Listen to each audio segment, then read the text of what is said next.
चलिए ध्यान दीजिए, आपको हम पढ़ा दिए थे कि अपवर्तन क्या होता है।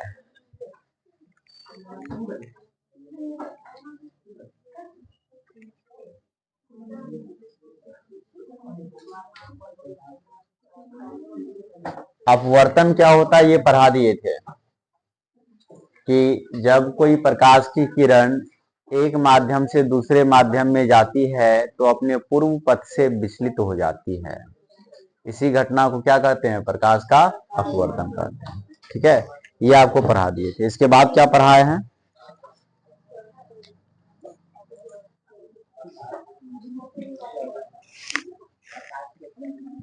हाँ, इसके बाद आपको हम पढ़ाए हैं प्रकाश की चाल। विभिन्न दिशा में विभिन्न माध्यम में प्रकाश की चाल अलग अलग माध्यम में अलग अलग होती है। प्रकाश की चाल अलग अलग माध्यम में अलग अलग होती है। जैसे निर्वात में प्रकाश की चाल बताइए।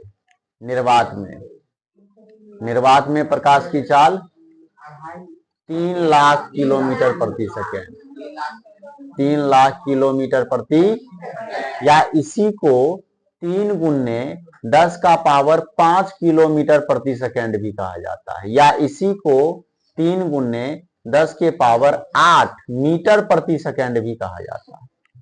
किलोमीटर को हटाएंगे, मीटर में लाएंगे तो 1 किलोमीटर 1000 मीटर के बराबर होता है, इसलिए 3 को शून्य बढ़ जाएगा तो 10 का पावर 8। ठीक है, तो मैक्सिमम बार सवाल में ऐसे पूछता है ये, तो आपको याद होना चाहिए। ठीक है, चलिए इसके बाद, अच्छा, निर्वात में भी प्रकाश की चाल इतना ही, हवा में भी इतना ही, और इसी को ही तो शून्य भी कहा जाता है। ये सब पढ़ा दिए। इसके बाद आपको हम कांच में या पानी में प्रकाश की चाल बताया ना। पानी में कितना होता है? 2 लाख किलोमीटर प्रति। चलिए इसके बाद आपको कांच में पढ़ाए हैं। कांच में प्रकाश की चाल 2 लाख किलोमीटर। ये सभी चीजें पढ़ा दिए हैं। इसके बाद क्या पढ़ा दिए हैं बताइए। आपको माध्यम बतलाए हैं कि माध्यम 2 प्रकार का होता है, सघन माध्यम होता है और सघन माध्यम, और बताइए विरल माध्यम। तो सघन माध्यम भी पढ़ा दिए, विरल माध्यम भी पढ़ा दिए।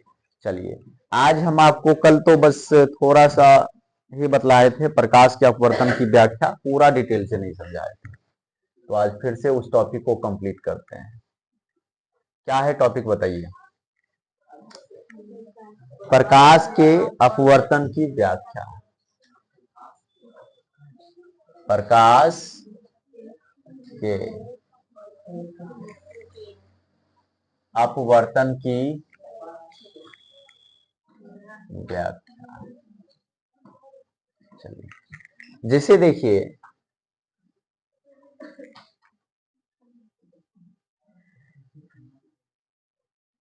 ये 2 सतह को अलग करने वाला, दो माध्यम को अलग करने वाला, 2 माध्यम को अलग करने वाला कोई सतह है, जिसमें हम मान लेते हैं कि इधर है सघन माध्यम, इधर कौन सा माध्यम है?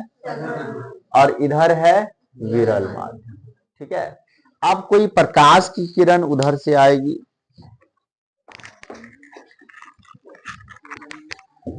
देखिए कोई प्रकाश की किरण ऐसे करके आई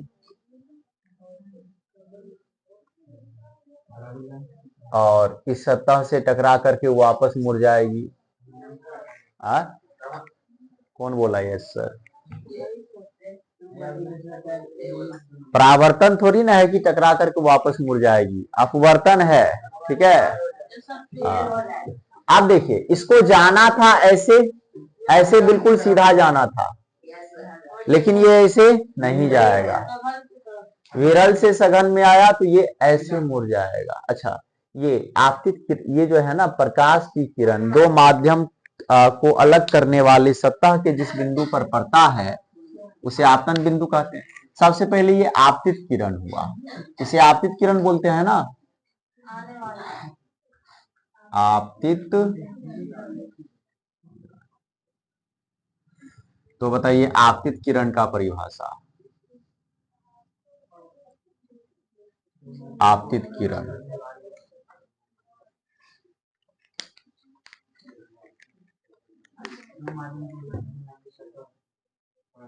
सीधे लिखिए ना, आने वाले किरण को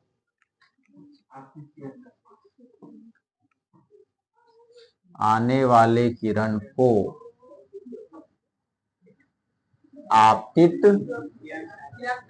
किरण कहते हैं।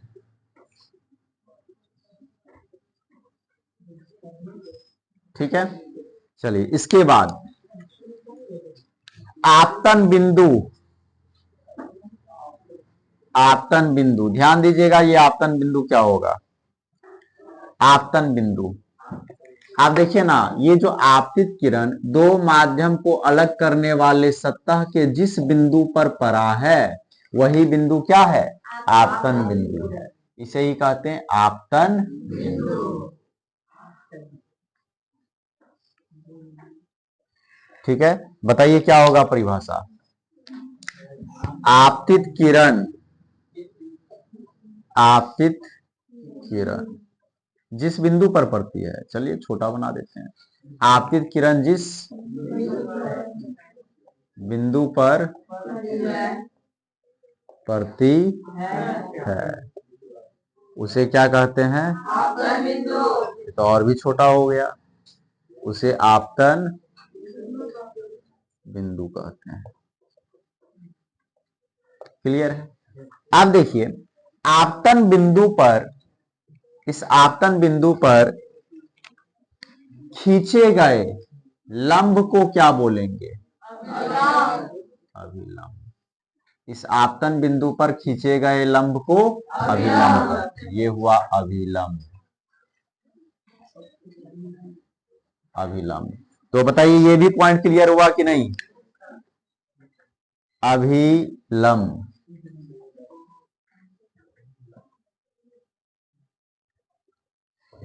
आपतन बिंदु पर खींचे गए लंब को अभिलंब कहते हैं। क्या लिखेंगे बताइए, आपतन बिंदु पर, आपतन बिंदु पर खींचे गए लंब को अभिलंब कहते हैं।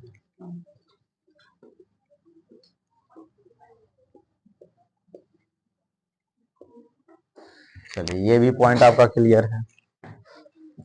इसके बाद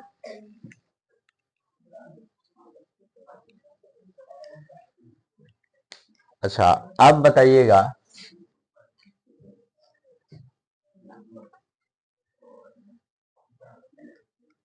अब ये जो विरल माध्यम से सघन माध्यम में आ रही है ना, तो ये अभिलंब की ओर मुड़ जाएगी ऐसे। ठीक है, अच्छा इसे क्या कहेंगे, परावर्तित किरण या अपवर्तित किरण। अपवर्तित किरण क्या बोलेंगे इसे, अपवर्तित किरण। तो अब इसका परिभाषा हम आपको बतलाते हैं। अपवर्तित, अपवर्तित देखिए ये क्या होता है।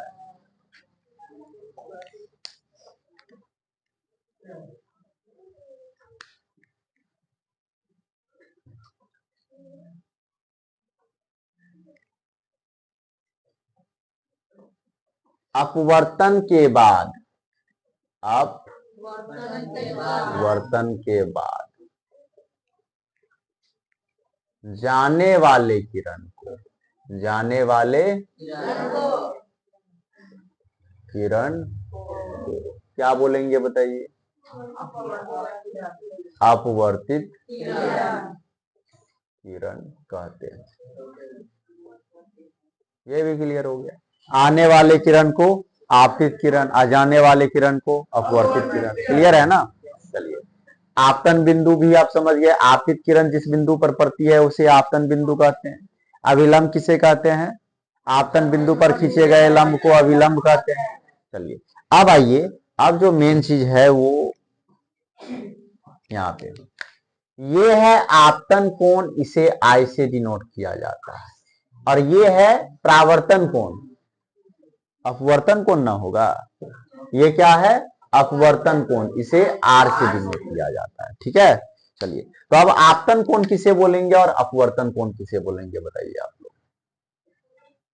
आपतन कोण किसे बोलेंगे, आपतित किरण और अभिलंब के बीच के कोण को। ठीक है, तो बताइए, आपतित किरण और अभिलंब के बीच के कोण को क्या कहते हैं, तो ये लिख रहे थे, आपतन कोण कहते हैं। क्लियर है, चलिए इसके बाद बताइए परावर्तन कोण, कैसे यस सर बोल दिया, अपवर्तन कोण ना, अपवर्तन कोण। अच्छा ये क्या होता है बताइए, अपवर्तित किरण, और ये अपवर्तित किरण है, ये अभिलंब है। अच्छा कोण गलत दे दिया, कोण कहाँ होगा, यहां पर ना, तो बताइए अपवर्तित किरण और अभिलंब के बीच के कोण को क्या कहते हैं, अपवर्तन कोण का, अपवर्तित किरण और अभिलंब के बीच के कोण को क्या कहते हैं, अपवर्तन कोण।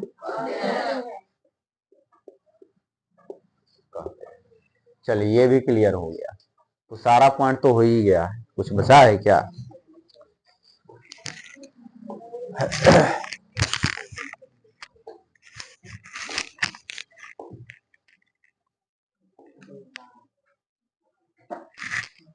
एक जो पॉइंट है वो ये है, ध्यान दीजिएगा,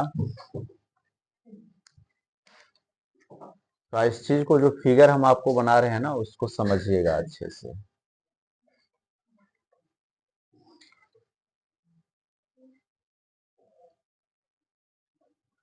ये कोई कांच की सिल्ली है, क्या है, कांच की सिल्ली। ठीक है, पूरा कांच ही कांच है, ऐसा नहीं कि सिर्फ यहाँ पर है बीच में खाली है सोने, पूरा कांच ही कांच है। या आप ये समझिए कि बर्फ की सिल्ली है, पूरा बर्फ ही बर्फ है। ठीक है, अब कोई प्रकाश का किरण जो है ऐसे करके पड़ा इस पे, कोई प्रकाश की किरण ऐसे करके पड़ा। ठीक है, तो आपको पता है ये क्या है, आपतन बिंदु, ये है आपतित किरण। अब देखिए यहां पर एक अभिलंब खींचेंगे ना, बिल्कुल सीधा सतह पर 90 डिग्री, ये होता है अभिलंब। अब देखिए ये जो प्रकाश की किरण है ना, वो सीधा नहीं जा करके, ये इसको जाना चाहिए था ऐसे बिल्कुल सीधा, लेकिन ये जाएगा कैसे, अभिलंब की ओर मुड़ जाएगा। किधर मुड़ जाएगा, अभिलंब की ओर मुड़ जाएगा ये। ठीक है, अब देखिए यहां भी माध्यम चेंज हुआ। अब मान लीजिए कि बर्फ की सिल्ली को पार करके बाहर निकलेगा, तो यहां भी माध्यम चेंज होगा। ये बर्फ की सिल्ली है, ये बाहर की दुनिया में आ रहा, हवा में आ रहा, ये बाहर में क्या है, हवा है, ये क्या है, बर्फ है। ठीक है, और ये फिर क्या है, हवा है। अब देखिए जब ये अब आपतन बिंदु बना, तो यहां पर हम क्या खींचेंगे, एक अभिलंब, ये हो गया अभिलंब। अब इस किरण को जाना कैसे चाहिए था, बिल्कुल सीधा, ऐसे जाना चाहिए था, लेकिन ये ऐसे नहीं जाएगा, ये अभिलंब से दूर भागेगा, अभिलंब से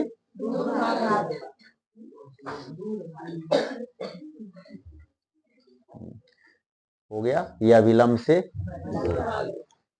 अब ध्यान दीजिए, तो यहां से दो कॉन्सेप्ट आपको समझ में आएगा। पहला ये कि जब प्रकाश की किरण, हवा क्या है, विरल माध्यम है, बर्फ क्या है, सघन माध्यम है। जब प्रकाश की किरण विरल माध्यम से सघन माध्यम में जाती है तो अभिलंब की ओर मुड़ जाते हैं। ठीक है, यही मेन पॉइंट है। जब प्रकाश की किरण किसी विरल माध्यम से सघन माध्यम में जाती है तो अभिलंब की ओर मुड़ जाती है। ठीक है, और जब प्रकाश की किरण सघन माध्यम से विरल माध्यम में जाती है तो अभिलंब से दूर हट जाती है। यही दो कॉन्सेप्ट है। आया समझ में आपको? बताइए, तो बताइए, जब प्रकाश की किरण किसी विरल माध्यम से सघन माध्यम में जाती है तो क्या होता है? अभिलंब की ओर। और जब प्रकाश की किरण किसी सघन माध्यम से विरल माध्यम में जाती है तो अभिलंब से दूर हट जाती है। ये बताइए, अभी चौक पर पूरा खाली जगह, तो आप आराम से दूर हट हट के चलिएगा एक हक लगा पर, कोई दिक्कत नहीं है, पर्याप्त जगह है ना। और मेला के समय में पूरा सट सट के चलना पड़ेगा क्योंकि जगह ही नहीं है। तो मेला के समय में क्या हो जाता है? सघन माध्यम। अब मेला के समय में सिर्फ वहां पर न सघन माध्यम, इधर विरल माध्यम ही। तो जब आप विरल माध्यम से सघन माध्यम में जाते हैं तो अभिलंब की ओर, ठीक है, मुड़ जाते हैं। तो वही बात है, वही कॉन्सेप्ट यहां पर है। तो बताइए, जब प्रकाश की किरण विरल माध्यम से सघन माध्यम में जाती है तो अभिलंब की ओर मुड़ जाती है, और जब प्रकाश की किरण सघन माध्यम से विरल माध्यम में जाती है तो अभिलंब से दूर हो जाती है। ठीक है, तो बताइए, लिख दें ये भी पॉइंट। क्या लिखेंगे? पहला पॉइंट बताइए, जब प्रकाश की किरण विरल माध्यम से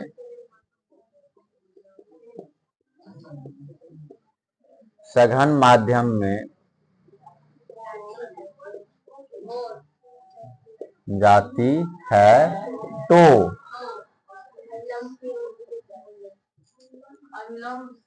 अभिलंब की ओर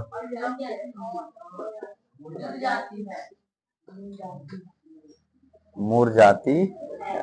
चलिए, दूसरा पॉइंट बताइए,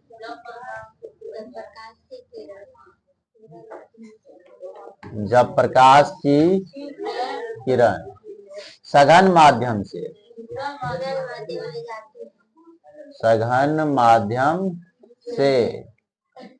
विरल माध्यम में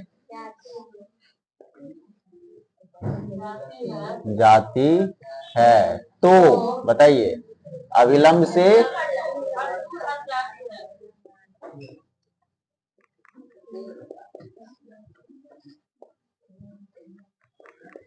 ठीक है। चलिए, ये दोनों मेन पॉइंट है। ठीक है, इसको याद करके रखना है, बार बार क्वेश्चन इसमें पूछता है। जब प्रकाश की किरण विरल माध्यम से सघन माध्यम में जाती है तो अभिलंब की ओर मुड़ जाती है, और जब प्रकाश की किरण सघन माध्यम से विरल माध्यम में जाती है तो अभिलंब से दूर हट जाती है। चलिए, तो इतना आपको कंप्लीट करके लाना है। नोट्स मंडे को दे देंगे इसका, हाँ वो भी दे देंगे। संडे को इस बार बनाएंगे नोट्स बैठ करके।